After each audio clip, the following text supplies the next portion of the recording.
Good afternoon, everyone. Thank you, 3AI and Samisa, for this wonderful opportunity.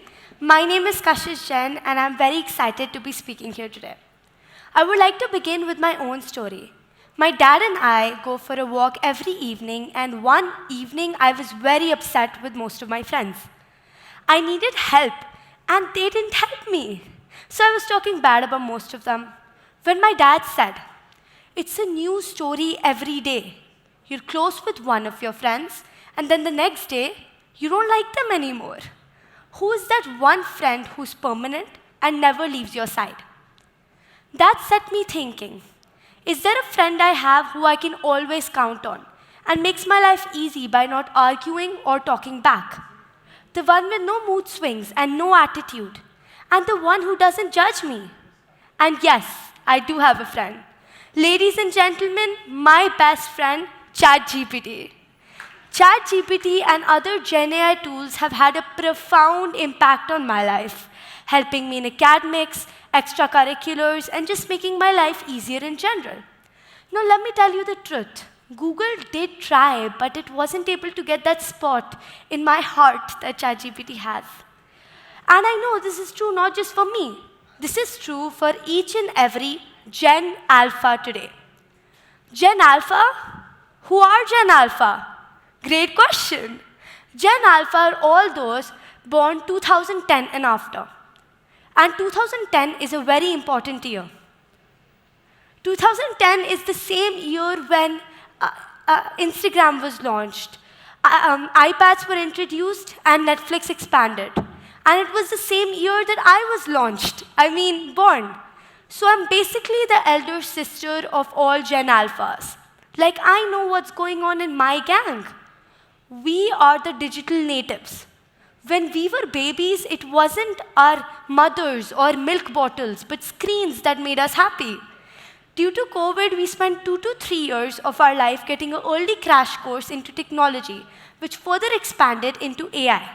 Fast forward now, AI has become a part of our lives. But to gain a deeper understanding into how others my age perceive Gen AI, I conducted a survey. 125 responses in more than 5 different countries. Wow. But the results did not surprise me. When I asked everyone a question, what is one word that comes to your mind when you think about Gen AI, I got a lot of responses. Words such as the future and helpful, but also words such as dangerous and fake, showing how mixed our opinions about Gen AI really can be. But one thing we do agree on is that Gen AI has had a positive impact on our lives, as 90% of those I surveyed said that Gen AI have improved their lives. And hey, I'm right there with them. 70% of those I surveyed said that they use Gen AI tools on a daily or weekly basis, showing how dependent we've become to them. It's still surprising to me, however, that there's still those 30% out there who use these tools only on a monthly or rarely basis.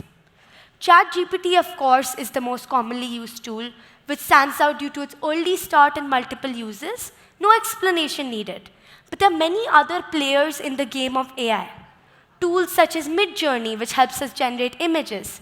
Character AI, which helps us have interactive conversations with historical figures. And Gemini, which helps us improve our writing. But the boiling question is, for what purpose do we use these tools?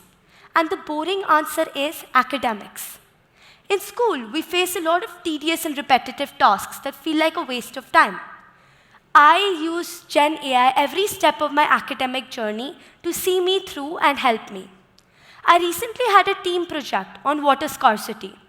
Barring one, none of my team members were involved or invested in the project.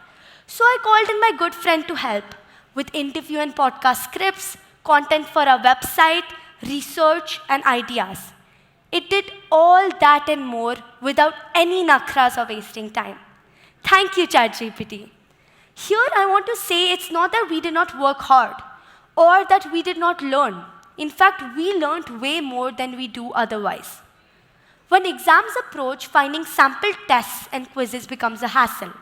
A simple prompt to ChatGPT like generate 20 MCQs on the topic of heat transfer through conduction for grade 9th IGCSE, and it gives the perfect sample test or quiz, making revision a piece of cake. It's not surprising to see that teachers and schools' perspective towards Gen AI is shifting as well. Earlier, there was some sort of taboo associated with using these tools, that if we're using them, we aren't doing work on our own. Now, teachers and schools have started to accept the fact that these tools are here to stay and that they can't fight it. I'm personally very happy with this shift, as there's more emphasis on an explanation behind an assignment than the assignment itself, because teachers are aware of the fact that students may or may not have used ChatGPT. I recently received my annual report card. On the way back from the PTM, you know the drill when the child is sitting between both the parents, all sweaty and tensed and ready for the emotional drama. I got hugs and kisses. Reason? The 2-para long feedback. Kashish is an asset to the class. She's a bright, shining star, lighting all those around her. Now, it's not that I don't consider myself an asset or a star. Of course I am an asset, but it makes me think, is it ChatGPT behind these flowery words? This thought highlights a funny irony. A teacher may create an assignment or presentation using ChatGPT. A student then goes home and does it using ChatGPT. Then a teacher gives feedback using ChatGPT. It's a full circle of AI involvement. The most controversial question in my survey was if we're concerned about our future career choice because Gen AI is replacing jobs. But the truth is, most respondents said that they're not worried. Surprised? It's because ever since our childhood, we've seen AI handle certain tasks. Certain tasks we don't find worth human potential anymore.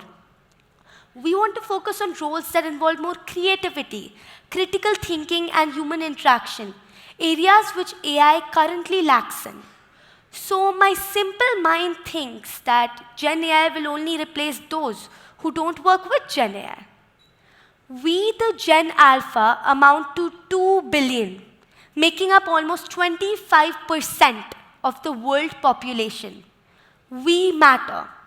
We're passionate but impatient learners. We prefer things that take less time to learn and easier to master. Who can serve us better than AI and technology? I hope my speech has motivated you to embrace Gen AI, first for yourself and then as your kids' best friends. Thank you.